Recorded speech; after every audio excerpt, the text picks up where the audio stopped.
Good morning. Happy Tuesday. Welcome to Hobby Evolution, episode 465.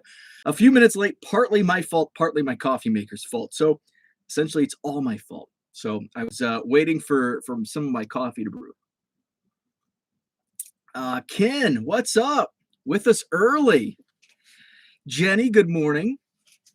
And heat wave in Minnesota. It's 1 degree here. So it's 1 degree. My hair's off camera.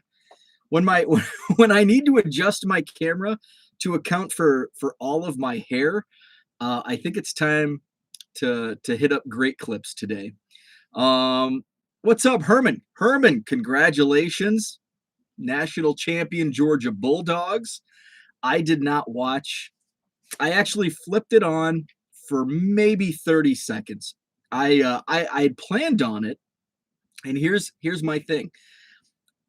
And I think I talked about this yesterday or maybe Sunday, um, that I follow the NFL more than I follow college football. I've never been in, even when I worked in college football, I, I didn't enjoy it. Um, so I'm like, well, it's on. I'll probably have it on in the background if I'm doing some shipping or whatever. So my wife had a listing appointment for a house and at like 7. So made some dinner. I'm like, oh hey, I'll watch the game. And if she's not, because otherwise I'll come upstairs and I'll just watch whatever's on that she's watching. But if I hang out anyway, so I'm upstairs, fix some dinner, and turn the pregame coverage on at 6:45 or whatever. And then I realize it's Monday night. Normally I don't watch Monday Night Raw because it's just it sucks. WWE sucks. But it's getting there's for me, and that's just my personal opinion, it is improving somewhat. There's some storylines that I'm actually kind of following. And I've been following the Brock Lesnar, um, Roman Reigns, with Paul Heyman kind of feud thing going. So I'm like, oh, I'm going to turn on Raw. So I turned on Raw, and of course that's Brock Lesnar, Paul Heyman come out. Brock Lesnar's actually doing some talking now. He's been in WWE for 20 years, and he's still his promos that he does still make him sound like he's a rookie. He's not a good, and that's why he's had Paul Heyman all these years. So I'm watching that. He's got a match with Bobby Lashley coming up at Royal Rumble this month, and I'm a huge Royal Rumble fan. I love the Rumble. I'll watch, like, in the background. I'll have old Royal Rumbles on.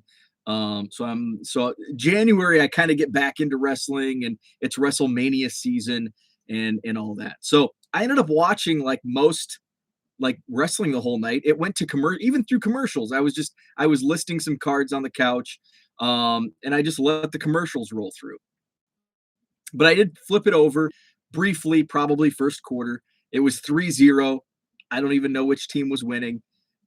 And for like, I don't know, 2 minutes, and then I flipped it back. But congratulations, Georgia Bulldogs, national champions. Let's see. Herman watched all the coverage. I don't blame you. If Wisconsin was in the national championship game, I would watch all the coverage, even though I don't watch really many Badger football games. I'll definitely have it on if I'm around and the TV's on, but I don't really watch. I don't go to the games. I'd rather go down and tailgate than go to the actual game. Let's see. We are 6 degrees. Yeah, I'm 1 degree above zero. But I think we are due for a warm up today. I'm sick and have no idea what's happening outside. I'm warm for a few hours inside, then I'm cold, rinse it. Oh man, that sucks. Ken and Herman down. Herman, I hope you're feeling better. Herman's going to take college football over NFL any day. I'll watch Rumble every year, even if I'm not been watching. Same here. My favorite event by far. I even like it better than WrestleMania, just because I like the actual Royal Rumble, and now they added a women's division Royal Rumble. So we get 2 Royal Rumbles. So I'm looking forward to that. And Ken, it's on a Saturday this year. I didn't realize that until last night. They were promoting the Rumble, and the reason it stuck out to me was because that's the day of my card show, Madison Card Show, January 29th, and I see the promo run January 29th, Royal Rumble. I'm like, wait, that's a Saturday. What's up, Dan? Zach, what's up? I realized yesterday it's been approximately 3 months since you quit your job for your business. I wondered if there's anything you would change now, knowing how your 3 months went. That's a great question. Really, to be honest with you, I had everything planned out when I went, and this is actually a great lead-in question. So I'm gonna hit the chat before I go back to your question. Good or bad? Like, would you have left work sooner for this? Long time coming. Back to work tomorrow. Good deal. Glad that you're able to get back at them. Well, since it's on January 29th, I won't be watching live this year. Yeah, Saturday, January 29th for Royal Rumble. So Jenny asks, 3 months, good or bad? Would you have left work sooner? Anything that I would change? No, I don't think so. So would I have left work sooner? I mean, I probably should have, just for my own mental health, but I'm okay with when I did leave. Um, Now, is there anything within the business that I would change in what I've done here in the first 3 months? I don't think so, because I came into this with a plan and I'm following that plan. And that leads into my motivation. We were talking motivation over the weekend in private messages. And I've just been sticking to that plan, and I'm not paying attention to the here and now. Well, I am. I'm paying attention to the here and now, but at the same time, I'm not focused on the here and now, because I know if I keep grinding at this pace, I'm going to get here, and that's where I need to be. And as long as I stay on this path and I don't veer off, if I stick to what got me here and continue that path, it's going to lead to where I need and want to be. So I haven't veered off path. I haven't looked squirrel. I haven't done that. So I'm good with everything. And as far as streamlining, sometimes you look back and it's like, man, if I would have got that scanner, if I would have done file exchange sooner, how much more ahead could I be? But I came into it kind of knowing, okay, these are the tools I need. And I think I wrote that down. So I wrote down, like, before I even, and I have my whiteboard up.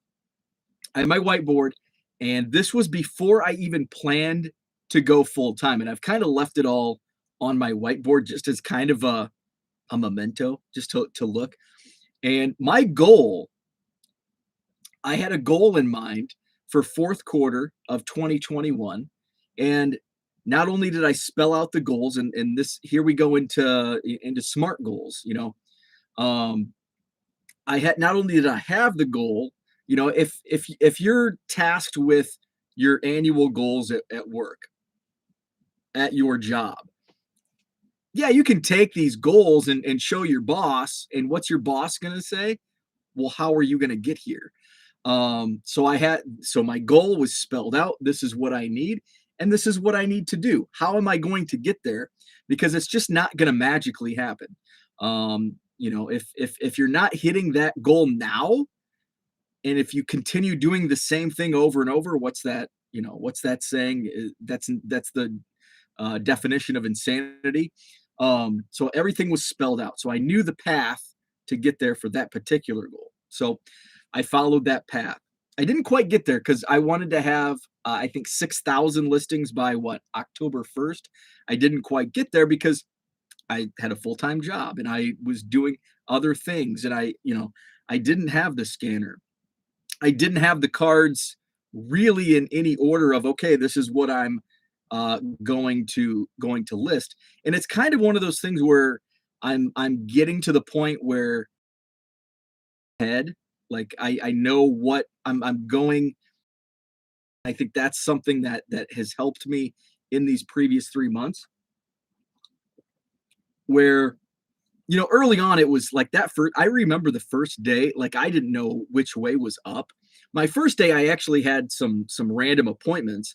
So my first day wasn't really a true legit first day on the job working for myself because I had an appointment with the hotel venue to go over the contract for this year's card shows. I had a business meeting with a mentor. So it was like, it was just kind of all up in the air. I didn't know what the hell I was doing.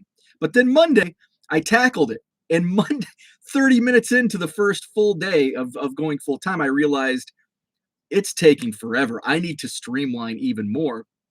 And fortunately, it didn't take me a year or 6 months or even 3 months to figure out how much faster I can get things listed on eBay with that Fujitsu scanner. And Frank had bought the scanner, used it, showed me video, and I'm like, okay. After 30 minutes of listing using File Exchange, I knew how much faster I can get things listed by using that scanner based on what Frank shared with me. And less than an hour into my job, day one, I'm on Amazon buying that scanner. Came later that week, and it's been a godsend. So that's kind of where I'm at. And that's a great question leading into what keeps me motivated. And I've basically kind of already touched on the motivation part. Now go further into you know how I calculate all of that. Jenny says, I'm doing my goals short term, like my 2K goal is January 12th, but I won't set a 2,500 goal till I get to 2K and look at the calendar of anything going on. That is extremely smart. That is extremely smart. I was actually thinking about this morning as I was kind of going through my head what I had planned to talk about as far as motivation and goals. Everybody thinks differently. Everybody has a different take on things and how they will carry them out. And goals, you have to be, we've talked about it many times. I've talked about it many times here. Everybody talks about SMART goals. And you want to be a better person. That's not a very good goal because what is a better person? Not specific at all. You want to lose weight. Okay, you're getting there. And this is kind of how I thought about it. You want to lose weight. Well, do you want to, okay, say you want to lose 20 pounds this year. That's great. But how are you going to stay motivated to lose 20 pounds over the full year? Because we all know after 6 weeks, and if we don't have those short-term goals, we don't have those small victories, we tend to just kind of, I can do it tomorrow. We get that procrastination. And and I am of the mindset I have to set those short-term goals because I need those small victories. Because if I set it, I want to lose 20 pounds by the end of the year. Maybe I lose 3 or 4 pounds because it comes off quick in the first few weeks. And then it's like, hey, I did good. I'll take a day off, and a day leads to a week, and a week leads to a month. And now all of a sudden it's November 30th and I'm net zero. And I'm not going to hit my goal. But if you have those interim goals, if those short-term goals, hey, I want to lose 5 pounds by the end of January because it always comes off quicker at the front end than the back end. So I want to lose 5 pounds by the end of January, and then say a total of 7 pounds by the end of February, 9, 11, 13, 15, 17, and then by the end of December, I want to be down 20. Then you can celebrate those short-term victories, and it keeps your mindset, it's top of mind where you're continuing that process of reaching that final goal where it doesn't get lost 365 days, where you can celebrate milestones every 30 days, as opposed to just you're 60, 90 days in. It's like, I've got a month, I'll just take this month off, I'm going on vacation or whatever. I'm gonna take this off, and all of a sudden you lost 5 pounds and you gained 5 back and you're net zero. So that's a great way. That's what keeps me motivated. And again, everybody is different. Somebody watching may, well, I can't, I can stick to a 1 year goal of losing 20 pounds, but I'm not of that mindset. I need to have those short term goals, celebrate those short term goals, and then let's go to the next step. And Jenny, that's kind of how I tackle the 1 million Cubs project goal. I'm not going to set, I've never set a goal for reaching 1 million Cubs. And the main reason, and it's not because of my short-term mentality, it's because I'm enjoying the ride. And if I don't, and it's not like a true, it's a pet project. Like, hey, I've in the whole process of wanting to collect a million Cubs cards was to get rid of a million cards that I didn't want, and then all of a sudden it turned into something completely and totally different. Got off track as far as that was concerned, but it also led to a better collection of Cubs, and it's not just a million 87 Cubs cards. It's a wide variety. So in that regard, where I did get off track, I think I got off track, for the good part where I'm not spending all this money on. I could have bought at the card show. I had a guy offered me 99 1988 Don Russ Cubs team sets for $100, and it's like, and I think I don't even know how many Cubs cards are in an 88 Donruss set, probably 30. So it's like 3 cents a card, which typically for that, I'm paying a half a penny per card. So, I would have been in at $20, not 100. So Jenny says part of my reason for short term is weather and the puppy. And yeah, it's in those reasons can vary. For me personally, I like the short term goals because it keeps me going. I can celebrate those victories. Going to be in the mid 30s Wednesday through Friday this week, so I need to get her outside. That will give me less time versus days where it's below zero. We don't go outside, so I can make a goal higher. Absolutely. So along the lines of keeping me motivated, what keeps me motivated? And I've kind of got a base goal of I want to list 100 cards per day on, not on average, but if today's going to be devoted to shipping, because I was late. I was not motivated last night. I think part of it was because I was so consumed with cards over the weekend that it just kind of, I got burned out. I got burnt out. I got burnout over the weekend because I was all day Friday. I was consumed with getting prepared for the card show because I had a different strategy. So it wasn't just like the past 6 months where I've got all my quarter boxes and all I have to do is bring them up and put them in the car. Now I'm putting cards in card savers, and okay, what else do I need? I need to bring this because I had a completely different strategy for the card show. So I spent all day, all night Friday prepping for the card show. I'm up early Saturday morning, go to the card show. I'm at the card show all day. After the card show, kind of wind down, listed some stuff, and then Sunday, boom, all day shipping, all day, all night shipping. Over 200 packages went out Monday, and Monday I did some more shipping. I did so much shipping on Sunday that I was pretty caught up on by Monday morning. I was able to list about 150 cards on Monday. It got to be like 4 o'clock yesterday. It's like, I just need a break from cards. And I never really take a break from cards because I'll just grab a pie. I just need a couch break. And I go up to the couch and I've got a small pile of cards and I list while I'm watching whatever's on TV.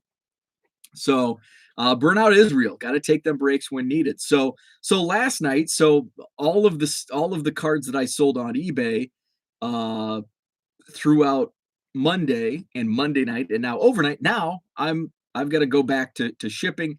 So today's a shipping day, but I'm still going to list my minimum 100 cards on eBay. And why 100? Because that keeps me above, my average. I'm up to around 70 card sales per day. So as long as I keep above that mark, list above that mark, I'm continuing to build, because my ultimate goal for this year, 50,000 active listings. And I finally got to 10,000. And then all of a sudden it just kind of settles back. And it's like, okay, I need to focus all day and get 300 cards listed so I can continue to build that inventory. Beats digging ditches. It absolutely does. And sometimes that's another thing that keeps me motivated. It's like, sometimes I think, and I get in when you get in that burnout mode, you think, it was a lot more fun when I had a full-time job and this was just a side hustle, and I could walk into a card show and boom, put money down on this. I want this, I want this, I want this, where it was just all side money. It was just all fun money. And now it's like it's all business, and this is how the bills get paid, and I've got to watch every penny. And it's like, well, I'm only going to spend $30 on this bargain box today because I want to keep the rest and build up my business account. So and then I think, okay, well, the alternative, if I go back to, I've got to sit in an office for 40 plus hours a week and do a job I may not like. But this, I have the freedom to create my own, salary. So that's kind of what I keep in the back of my head. Yeah, Jenny, I'm getting close to my peak, and this was another thing that I knew I could make a living, a career out of this, because my peak during the hobby peak, back in March, I was doing 78 sales per day with a full-time job. So when I look back at those numbers, it's like, okay, if I was doing 78 per day with a full-time job, I can I can I can do this, and say I can do double that. Of course, you have to get the inventory, and able to make those sales, and that's the process I'm in. It's a balance. It's okay. I've got to list, but I've also got to ship. So that's the process I'm in right now. What's up, David? Good morning. Ken's in burnout mode. I think another reason I'm in burnout mode is because I have no escape. Jenny and I are in the upper Midwest, and it's been below zero like the last several days. Like, like I don't even want to go outside to my mailbox unless I know there's a shipment coming. I got my F2 Tops Now cards, and so I actually I was in my office when I saw the mailman pull up, and I saw a couple bubble mailers go in my mailbox. It's like, oh, I got to put my just to walk to the end of it. It's so cold. I've got to put gloves and a coat on just to walk to the end of my driveway to get the mail. So the burnout for me is I don't have an escape. Like, I'm stuck in this house. Um, and all I have is my cards. So that's part of, I think, my where my burnout is coming. It's just like, man, if it can at least warm up to 30 degrees, at least I can go outside. Um, are they still averaging the one card per transaction, or are you seeing more? I'm still seeing a lot of just onesie twosies. And I don't know if it's I don't know if it's people just not wanting to shop my store, if my store is just disorganized, and or if they're people just, I only want this card. I think a lot of and I think I've come to, and I thought about this, and I don't know if it was during Herman and Ken's show last week, but I have a couple customers who only buy one card, and they do it like every week, and it's like $1.50 on a weekly basis. And I think it's taken me about a year to figure this out. I think they're doing this to boost their feedback. And here's why: I leave automatic positive feedback upon payment. So if somebody buys $1 card from me and they pay for it, they receive an instant positive feedback. And I think it's every week it resets. So if John in Jersey buys a card for me today, pays for it, gets positive feedback, so his feedback goes to 1. Next Tuesday, he buys another card, $1, pays, positive feedback. His score, if he didn't buy anything in between then, his positive goes up to 2. So he gets a point if it's a week. Now, if he buys like a card today and a card tomorrow, I don't think he gets a separate positive to his added to his score. It shows up, but I don't think it's added to his total score. Correct me if I'm wrong, but I think it's like a week. So I have a few people that, and I think that's why, because it builds up their feedback score. And I'm okay with that. I mean, it keeps, I'd rather them just buy a whole bunch of cards in one sitting. Um, but hey, every dollar counts. Um, let's see. Let's go back to Ken. I do think that the overcast, gloomy weather, absolutely. And I've noticed this myself. Um, when we have a run, even in the summer, when we have like a run of rainy days, cloudy, rainy days in July, I kind of get that malaise. And then all of a sudden, the next day, the sun pops up, and hey, let's go, let's do it. And I think that has a lot to do with it. I think that sunshine really, that vitamin D and just the sunny days, sunny weather. Speaking of sunny days, Sunny from the WWF back in the day is going to be in Milwaukee. There's like a wrestling event. I think it's this Saturday or next Saturday. I really want to go. Sunny was like my first wrestling. Well, I think Miss Elizabeth was probably my first wrestling crush, but Sunny was my first teenage wrestling crush. So it's good that she's out of jail and back on the wrestling circuit. Hopefully your love of the hobby won't erode.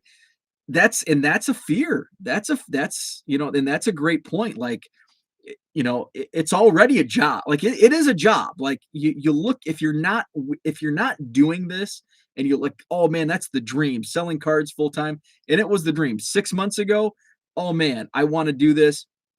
It's going to be so fun. And I've talked about, what's the biggest difference? The biggest difference for me is like the whole, like my whole mindset going into it was like, oh, I can go to this card shop and I'm going to go down to Freeport and dig through the bargain boxes on Friday. And I'm going to do all this. Well, I can't do that because I need to make money to enable to do those things. And I have to sell cards, and able to sell cards, I've got to list and ship them. So I'm not to that point where I can just freely travel and do whatever I want. And it's like I went out to the game last week, the Badger basketball game with my former coworkers, and that's what I said. I'm like, it's you can't just. I work harder. No offense, boss. My old boss took us out to the game. No offense, but I'm working longer and harder than I did at the office. Just because now it's like I'm fully 100% in control of my income. So that's a fear. That's a fear. Like, will it go away? But I'm keeping everything. Cubs not for sale. My Cub stuff is part of my own collection. None of that's for sale, and that's what makes it fun. Like, and it's almost better this way because I'm not like I really have to work for those cards, and I don't think I bought a Cubs card from the time I started until Christmas. And then I had some gift cards, some eBay gift cards. So now I've been shopping and I still have some eBay gift cards that I'm going to buy a bigger card. Um, but it makes it, I'm working harder for those cards, where when this was just a side hustle and, this was already paid for inventory essentially. I could, whatever money I made, it's like, oh, hey, I'm going to buy this card, and this card. And, it was just throwing money down. And now I can't do that. Well, I can, but it would be a very poor choice. Not sure if you meant me or Bo. With me, it's just something I go through a few times a year. And I think, Ken, I think everybody does to some extent. Um, one way or another. It's just like, yeah, I'm just going to take a little time off from buying, selling, whatever it may be. Basically, since New Year, it has been below zero. I didn't go to the mailbox yesterday. Ken says I've had repeaters like that as well. Oh, talking about the little onesie twosies. I'm not stuck like you and Jenny, but I work from home and I'm out of the house maybe twice a week. And that's working from home. Like that's another, like And yeah, that's a huge part of it. Like working from home, like even in the summertime when I worked from home, my previous job, it's like, you get some of that, like, man, I need to get out. You're not, you're talking with your wife or husband or significant other, your pets, and that's about it. Go to the mailbox and maybe your neighbor's outside if it's a nice day. I hear that, Ken. I saw my parents Saturday, and I said I literally have not seen anyone since Christmas Day. Um, that's that's kind of how I was going into well, even and I talk I my one of my shows I was like 2 hours late because I just didn't want to get out of bed. Like um, it'd been since Christmas since I really had true outside the house human interaction besides the cashiers at the grocery store and Costco and the post office. So it was nice to get out. Um, I'm a freak. I love my basement. I love being away from people. I go through I love being alone in my basement, but then I get to a point where it's like I need human interaction. I need to go out and socialize. And then I've had enough of people and I want to go back to my basement. Late 90s Miss Elizabeth greater than that's a hot take. Late 90s Miss Elizabeth greater than 80s Miss Elizabeth. I don't know about that. Um, ah, I'd have to go back. I'll have to do some homework on that. But now that I think more about it, she was a little edgy there, NWO style. Basement, what is a basement? Kid and I worked for WWF for a year. What? Saw all of those freaks in their natural habitat. That 70s show. When did you work for the WWF? Oh my God. I need to hear stories. It is your job, but it is your moving non-PC cards that you've needed to move for a few years. Absolutely. I met a couple wrestlers. They were nice to me. Shane Douglas was a good dude, despite all the shit I hear about him.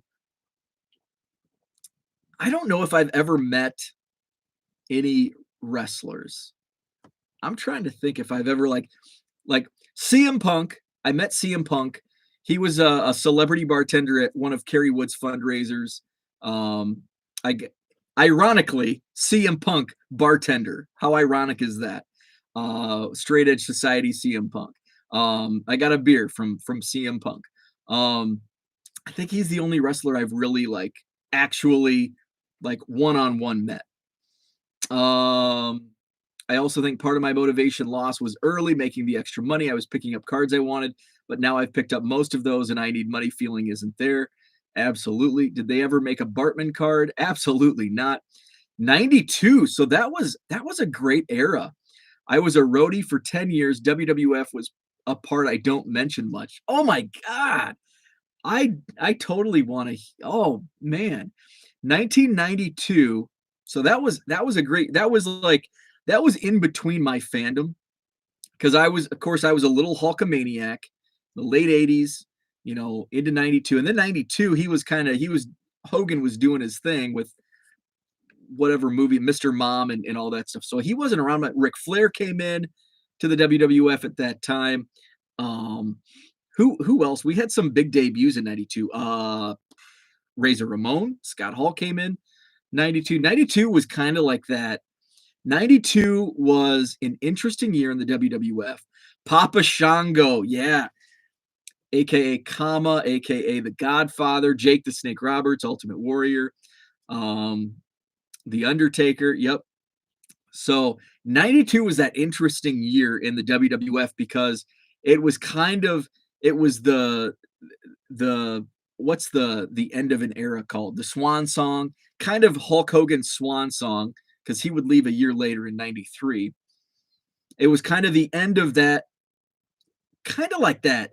The end of, and it's interesting going into what I'm about to say. It was the end of the kid era of take your vitamins, say your prayers, Hulk Hogan, Ultimate Warrior, kind of those. And then it went into the goofy, it went from child's play to just goofiness.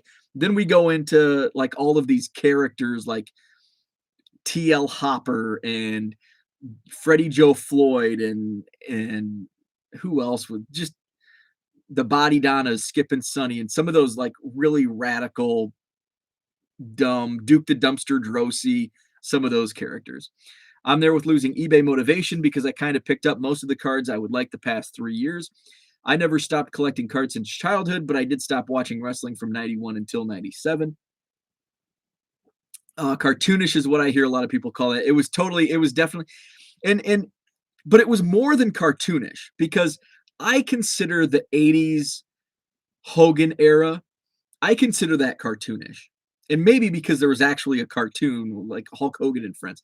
I consider that era cartoonish, but the mid 90s, it was called the New Generation from like 94 to 96, like just a micro generation, like a 3-year span where it was just silly.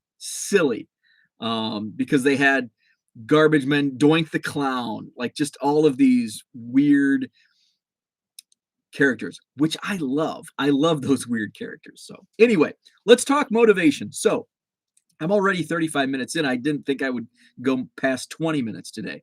So, what keeps me motivated is I have my I have my set goal, and it kind of goes different than what I just spoke about having those. What Jenny says she's having those like interim goals. So, um, on her way to the ultimate goal, she has this goal and then she's going to make this goal by this date, etc.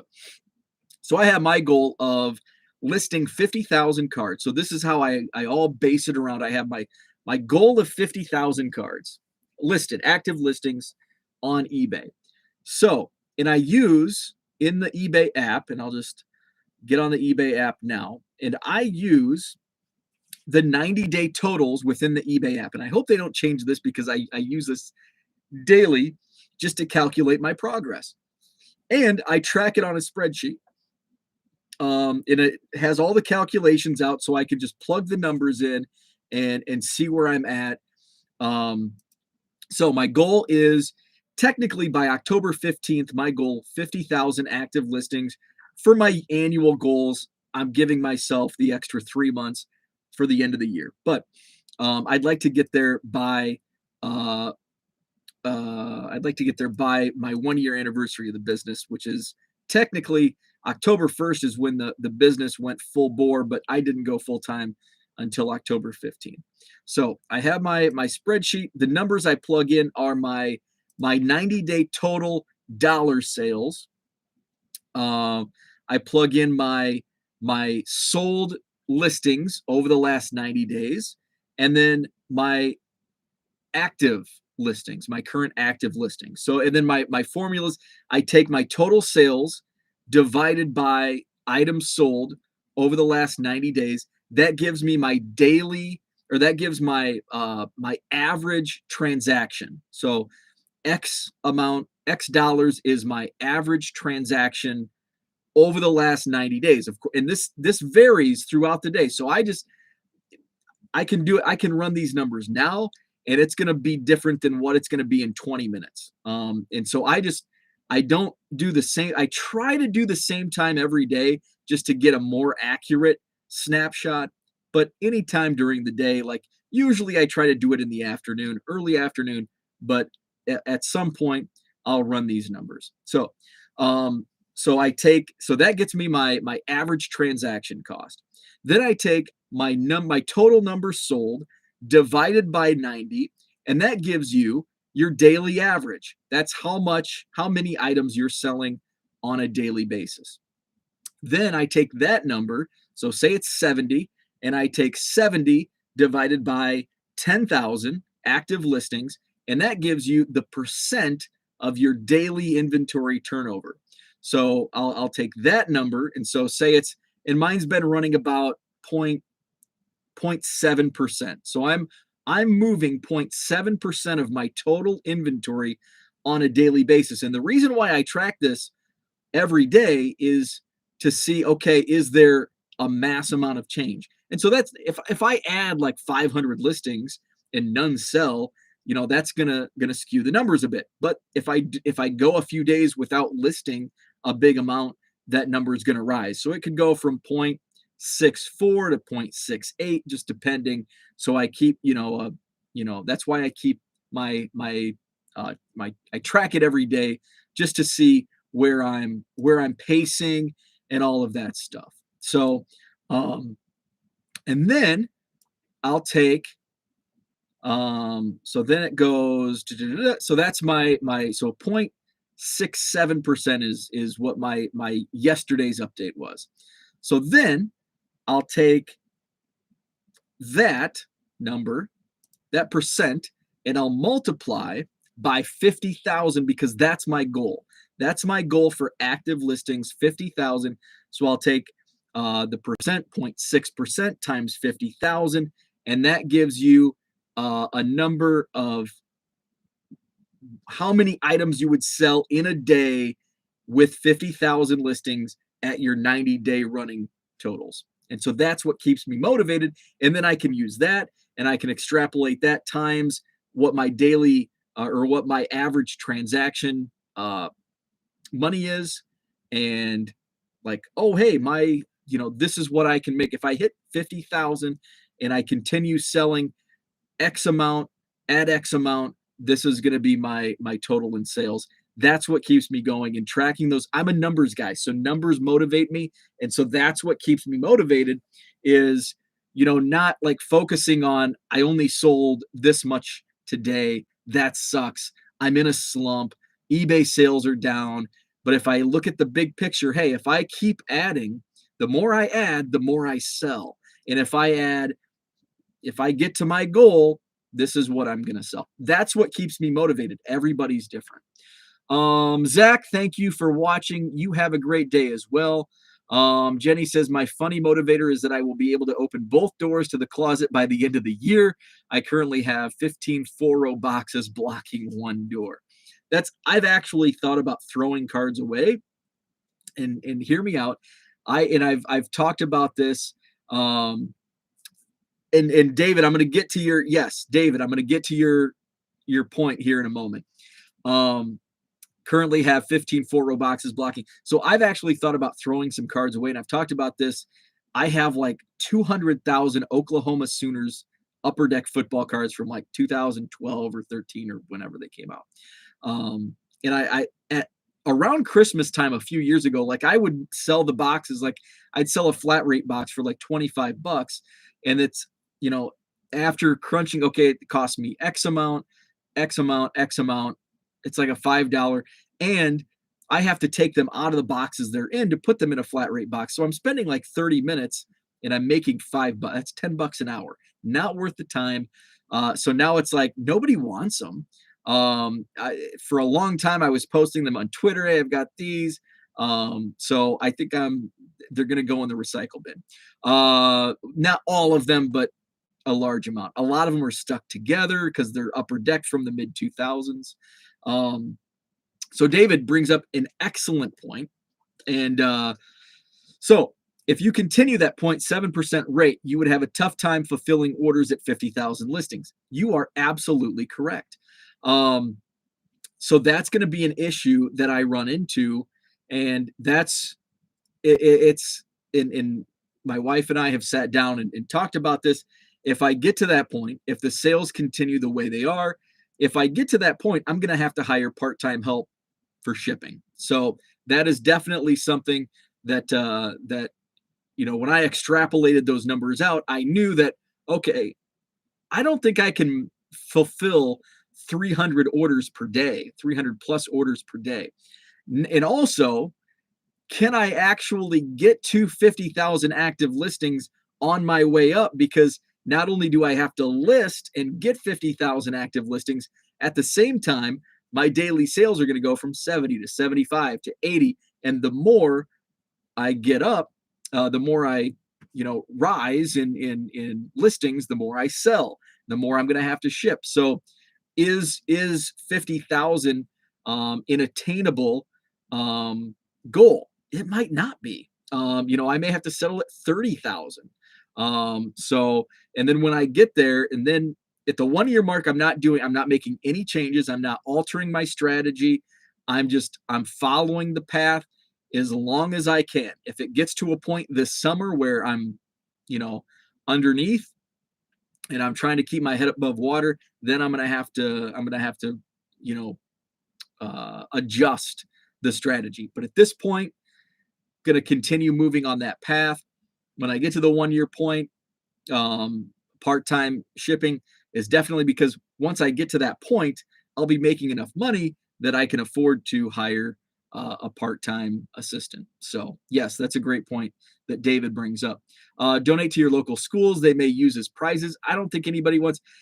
That's tough. That's a great idea, but it's tough, especially here because I'm in a college town and it's not Oklahoma. So kids aren't going to want Oklahoma Sooners cards because they're all Wisconsin Badger fans. You need to hook up with the 1 Million Sooners Project. Absolutely. I can get them 20% there, maybe even more. Donate them to a local thrift shop. Yeah, that's a great idea. I might take them down to Goodwill just to dump them off. It's Triple Crown hired someone recently, and he's at about that 30,000 listings threshold. Yeah, so that's definitely something that in October I'm gonna evaluate the business in October. I'm not going to do any evaluation, obviously. I'm always evaluating, and I'm always thinking ahead, like, okay, and that thought definitely. That thought has entered my mind since day one. Like, if I actually get to this threshold, I'm going to have to hire somebody. I may even have to rent, an office. And if I get to that point and the sales and the dollars all match up, all of that's, within affordability, and I can continue to scale up. But, for one man, that's, if I don't want to, I'm going to drive myself into an early grave if I try to do all that myself. So, but I'm going to take it day by day, and then once I get to that 1 year mark, that's when things are going to be evaluated, and we'll see. Maybe it comes to a point where the market just absolutely crashes and it's just not worth my time anymore, and I go back into the workforce. I'm prepared for that scenario. I'm prepared for a scenario where it just bursts from the seams and I make some good purchases and I'm selling and selling like crazy, and I have to hire 2 people and I have to rent some office space to fulfill all of this stuff. So I'm keeping all scenarios possible, but right now, what's keeping me motivated is watching those numbers, seeing those numbers, and they stay pretty close over this 90 days. I'm seeing my sales numbers climb as I list more items. So everything's looking good. So that's how I approach everything. Dear friends, I may move to Madison in October. There you go. My wife's in real estate. She can help you out. So Vince, great to have you in the chat. I think you're a first time chat with a great idea. I appreciate that. Hit the like button if you have not already. Hit subscribe. I'm at I think 514 subscribers. I think I started the year at 500. So my goal is 1,000 YouTube subscribers by the end of the year. So I need to average like 2 a day or 1.5 per day to get to my goal. But I am going to put out, it's 11 days in. I wanted to start the new year with some nostalgia breaks. So maybe later today, instead of, I'll do a quick 100 listing on eBay, and then I'll come down and record a nostalgia break. My Bowman Draft light boxes, I ordered 10 from the Topps website. Those are tracking. In the last update, they made it into Wisconsin. Now it's just who knows when.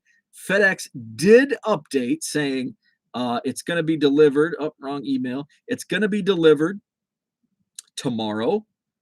Initially, it was Thursday, and I'm like, oh man, I want it to deliver faster than that because it was making good progress. So the latest update from FedEx. Now this is the Smart Post economy, all that. So last night it departed New Berlin, Wisconsin, which is Milwaukee. So it departed Milwaukee last night at about 10:30 p.m.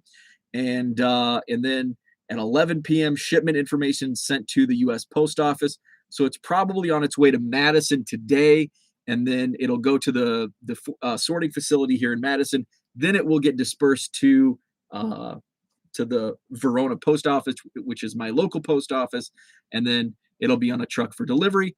Fingers crossed tomorrow, and I will do some breaks. I'll probably break it up and do 2 boxes at a time.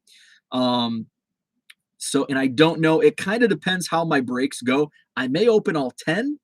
I may open, I'm going to at least open 4 boxes.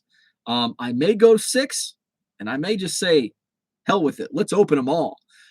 So I will hopefully do those breaks tomorrow night. Fingers crossed. A couple other things. I will be on Hobby Hotline tonight. So tune in 8 p.m. Central. Hobby Hotline. I'll be on with Suze and Drew. So check that out, 8 p.m. Central, Hobby Hotline on YouTube. Tomorrow, Bowman draft, hopefully. Thursday, I'm actually checking. A friend of mine has some of his childhood cards, which he's my age, so I'm expecting a bunch of 91 Fleer, but I'm gonna go look at those tomorrow. And I think that's about it. Club 400 party this Saturday with Frank Schwindel. So I will not have a Sunday morning show. I'll be live typical random time on Saturday morning between 8 and 9 a.m. And then Sunday morning, no show. I will try to remember. I'm out 9 a.m. meeting. Thanks, David. Have a great day. That could be fun based on Suze's tweet from last night. I did not see that. I will have to go back and look at Suze's timeline. So that's it for today. Thanks for tuning in. My goal for today is to get a nostalgia break uploaded to YouTube today. And I'm going to start because it was my very first pack of cards I ever opened as a 6-year-old in 1988, 88 Topps football. That'll be my first nostalgia break. So I'll try to get that on today. She has a card chat ready to email that might make some people mad. Interesting. I hope it's not about rookie cards because I'm really tired of that argument. Have a great Tuesday, and we'll chat tomorrow.